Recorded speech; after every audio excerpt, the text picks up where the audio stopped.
Hello everyone, देखिए अब question number 9.14 करते हैं। देखो इसमें ए पार्ट में क्या कहता है a giant refracting telescope at an observatory has an objective lens of focal length 15 metre.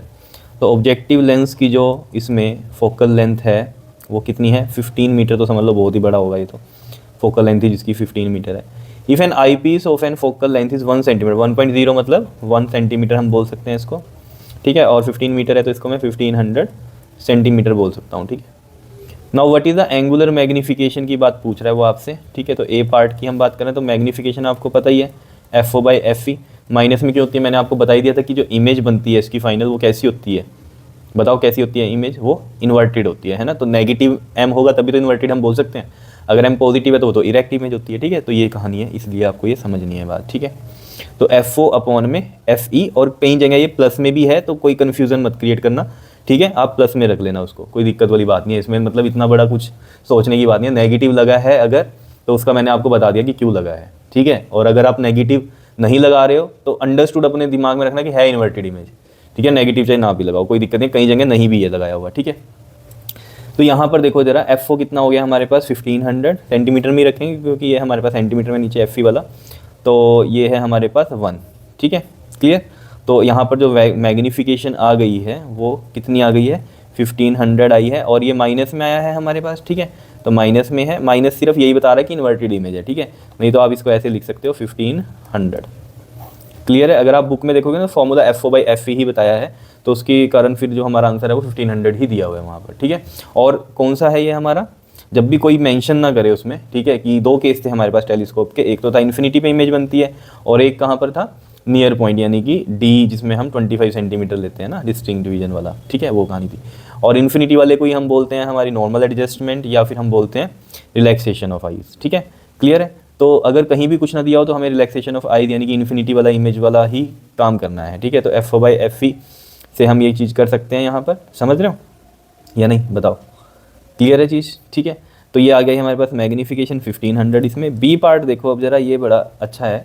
कहता है if this telescope is use to view the moon, अगर हम इस टेलीस्कोप को यूज़ करें मून को देखने के लिए, now what is the diameter of the image of the moon formed by the objective lens. देखो ये जैसे आपने देखा होगा, ये हमारे पास होता है टेलीस्कोप, ठीक है। ये बड़ा होता है ऑब्जेक्टिव वाला और आई लेंस वाला छोटा होता है, ठीक है। जब हमने इन्फिनिटी वाली बात कही थी तो हमने क्या कहा था कि इन्फिनिटी पर तो चलो ऑब्जेक्ट जो है हमारा होता ही है ना, तभी टेलीस्कोप से हम देख रहे हैं उसको। उसकी जो इमेज बनाता है ये वाला लेंस, वो कहाँ बनाता है? अपने फोकस पे बनाता है, पहली तो ये बात है, समझ रहे हो। फिर हम देखते हैं कि हमारा डिस्टिंक्ट विजन वाला है या कौन सा है हमारा? इन्फिनिटी वाला। अगर इन्फिनिटी वाला है तो हम आई लेंस को ऐसे एडजस्ट करते हैं कि इसकी जो फोकल लेंथ है वो इसकी मतलब इसकी जो इमेज बनी है, और इसके लिए तो ये ऑब्जेक्ट हो गया, तो इसकी फोकल लेंथ इस पर आए, ताकि जब हम बात करेंगे कि इसका ऑब्जेक्ट इसके फोकस पे है तो ये इमेज कहाँ बनाएगा? इन्फिनिटी पे बनाएगा। ये मैंने आपको बताया था पिछले क्वेश्चन में भी, ठीक है। तो चलो मेन बात यही है कि ये जो ऑब्जेक्टिव लेंस है ये कहाँ पर इमेज बनाता है? हमेशा फोकस पे बनाता है, ठीक है, क्योंकि हमेशा जो ऑब्जेक्ट रहेगा यहाँ पर इन्फिनिटी पे रहेगा। तो इन्फिनिटी पे ऑब्जेक्ट है तो इमेज कहाँ बनेगी? फोकस पे बनेगी। क्या इतनी बात क्लियर है या नहीं है बता दो, कोई दिक्कत? ठीक है। अब अगर आप देखोगे ना इसमें जो हमने बात करी थी नियर पॉइंट वाली, जिसमें D पर ही बन मतलब कि इन्फिनिटी पे इमेज नहीं बनती फाइनल, वो इस तरीके से बनती है। तो इसमें अगर आप देखोगे इसकी जो इमेज बनी है वो तो फोकस पे ही बनी है, लेकिन अब हमने आई लेंस को इस तरीके से एडजस्ट किया कि इसकी FE आगे हो गई। अब अगर इसकी FE यहाँ पर आगे हो गई तो इसका मतलब अब इमेज जो है फाइनल वो इन्फिनिटी पे ना बन के यहीं पर ही कहीं बनेगी, बिकॉज अगर इसको दोबारा से हम FE को यहाँ ले आए तो फिर ये इमेज इन्फिनिटी पे बना देगा, है ना। लेकिन दोनों केस में क्या हो रहा है? ऑब्जेक्टिव लेंस जो है वो हमारी इमेज कहाँ बना रहा है? अपने फोकस पे ही बना रहा है। ये मेरा कहने का मतलब था यहाँ पर, ठीक है। तो इस केस में भी यही है। देखो अगर हम छोटी सी कहानी इसमें समझे इस तरीके से, मान लो ये ऑब्जेक्टिव लेंस है, ठीक है, और ये है जी मून, ठीक है। मान लो यहाँ मून से इस तरीके से हम ऐसे बना देते हैं इसको, इस तरीके से कुछ करके, ठीक है, और यहाँ पर इसकी फोकस पे ये मून बन गया, ठीक है, ऐसे समझ लो ये मून यहाँ बन गया ये वाला, ठीक है। अब देखो ज़रा इसकी जो डायामीटर है वो ये है, इसको मैं D से लिख दूँ, ठीक है। ये अब यहाँ पर जो कहानी जो बताता है वो पढ़ लेते हैं पहले। देखो क्या कहता है कि what is the diameter of the image of the moon formed by the objective lens. अब जो ऑब्जेक्टिव लेंस ने इमेज बनाई उस मून की, उसका डायामीटर ये D से लिख दिया मैंने। ये बताना है आपको जो डायामीटर ऑफ मून है वो गिवन है हमें, ठीक है जी। D गिवन है हमें कितना? 3.48 इंटू में 10⁻⁶ मीटर, और जो radius of the lunar orbit है, अब लूनर ऑर्बिट का मतलब क्या है समझो जरा, ये डिस्टेंस अर्थ से। अब देखो ये जो ऑब्जेक्टिव लेंस है ये कहाँ होगा, अर्थ पे होगा, क्योंकि टेलीस्कोप तो अर्थ पे ही है ना, अर्थ से ही देख रहे हो आप, और मून है दूर, ठीक है। अब यहाँ पर क्या होगा, जैसे हम कहें कि ये अर्थ है और ये रहा मून, ठीक है, तो ऑब्वियस ही बात है ये इसके ऑर्बिट में ही घूमता है, ठीक है ना, अर्थ के ऑर्बिट में ही तो घूमेगा या नहीं घूमेगा, बताओ, यही तो लिखा हुआ है। जो हमारे पास रेडियस है ल्यूनर ऑर्बिट की वो कितनी है, ठीक है, तो ये मून का ऑर्बिट हो गया हमारा, ठीक है। अर्थ का ऑर्बिट तो चलो वो तो जब सन के अराउंड करती है तब की बात होती है, ठीक है ना। अभी जो मून घूम रहा है तो ये लूनर ऑर्बिट हो गया, ठीक है। इसकी जो रेडियस है वो कितनी है, यहाँ से यहाँ ये वाली जो रेडियस है वो गिवन है हमें, कितनी है गिवन, 3.8 इंटू में 10⁸ मीटर। क्लियर है इतनी बात या नहीं, बताओ, आ रही है बात समझ में, दिखाई दे रही है, थोड़ा सा देखने की कोशिश करो, ठीक है। मून का जो ऑर्बिट है वो उसमें घूम रहा है, तो उसकी जो रेडियस है वो कितनी है। अब मून का ऑर्बिट है और मून कहाँ घूम रहा है, अर्थ के चारों तरफ, ठीक है ना, तो रेडियस अर्थ से ही तो होगी ना इसकी, समझ रहे हो। तो ये वाला यानी कि जो डिस्टेंस है ये वाला, ये आर हो गया, ठीक है, ये अर्थ पे हो गया मान लो ये लेंस, ठीक है, तो ये डिस्टेंस कितना हो गया अर्थ से, लेंस भी अर्थ पे, ये एक तरह से ऐसे मानो, है ना, तो ये वाला डिस्टेंस अर्थ वाला ही हो गया मून से, ये तो मून है हमारा, ठीक है, और यहाँ पर लेंस किस पर है, अर्थ पर है, तो ये आर हो गया एक तरह से। हम ये बात बोल सकते हैं या नहीं बोल सकते, बताओ, क्लियर है, कोई दिक्कत वाली बात नहीं है, ठीक है। अब यहाँ पर जो फॉर्मूला हम लगाएंगे, देखो ये जो एंगल्स है ना, मान लो ये अल्फा एंगल है और ये वाला भी क्या है हमारा बीटा एंगल है, और अल्फा और बीटा इक्वल है बिकॉज वर्टिकल अपोजिट एंगल बनेंगे यहाँ पर, ठीक है। अब यहाँ देखो अगर आपको याद हो इस तरीके से हम बनाते थे कुछ ऐसा कि ये जो एंगल है हमारा, ठीक है, मान लो ये एंगल कौन सा है, अल्फा है, ये हमारा डी हो गया और ये हो गया आर।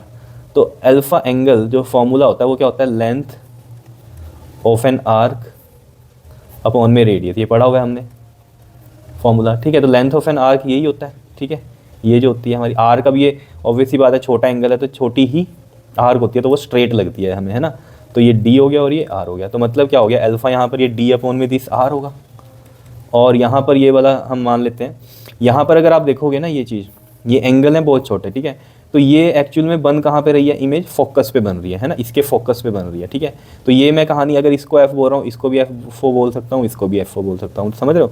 तो यहाँ पर हो जाएगा ये डी अपॉन में एफ ओ, है ना। एंगल क्या है, बहुत स्मॉल है, तो ये लाइन ये लाइन ये लाइन क्या होगी हमारे पास, हम सेम ही मान लेंगे, है ना, इतना फ़र्क नहीं मानेंगे। जैसे कि ये बहुत दूर है तो ये लाइन मान लो, ये लाइन मान लो, ये सब बराबर ही मानते हैं हम, ठीक है, एंगल बहुत छोटे हैं, तो इससे निकल जाएगा। देखो ये डी, देखो डी अपॉन में आर इंटू में एफ ओ, डी कितना है हमारे पास 3.48 इंटू में 10⁶, और आर कितना है हमारे पास 3.8 इंटू में 10⁸, एफ ओ है हमारे पास 15 मीटर। तो बस निकाल दो इसको, सिंपल है ये हमारे पास। देखो इसको सोल्व करेंगे हम, देखो किस तरीके से हम कर सकते हैं इसको सोल्व, इधर लेकर चलें। देखो 348 है, इसका 100 लगा दो, 3.8 का पॉइंट हटाओ, उसका 10 लगा दो ऊपर, और ये लगा दो आप 10⁻², 6 - 8, ठीक है, और इंटू में 15 तो चल ही रहा है।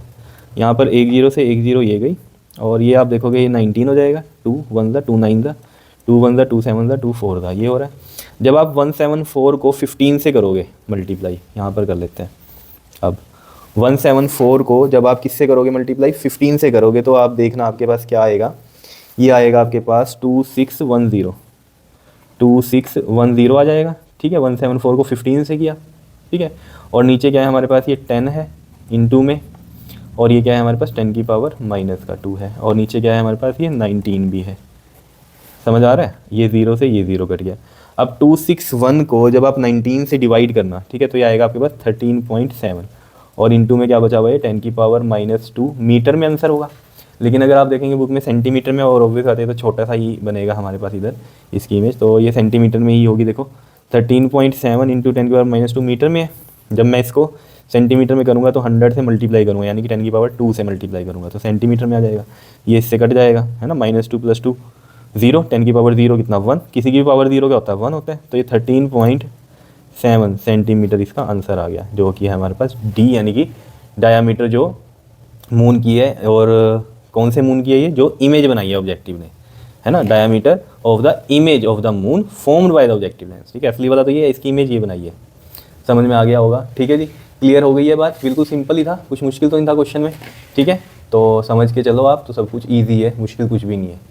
ठीक है, और इम्पॉर्टेंट है ये क्वेश्चन आपका। ठीक है, क्लियर है या नहीं है बताओ, आ गया समझ में? ठीक है, तो कमेंट कर दिया करो अगर आपको समझ में आ जाता है अच्छे से। क्लियर, तो कमेंट जरूर किया करो। क्लियर, ओके जी, थैंक यू।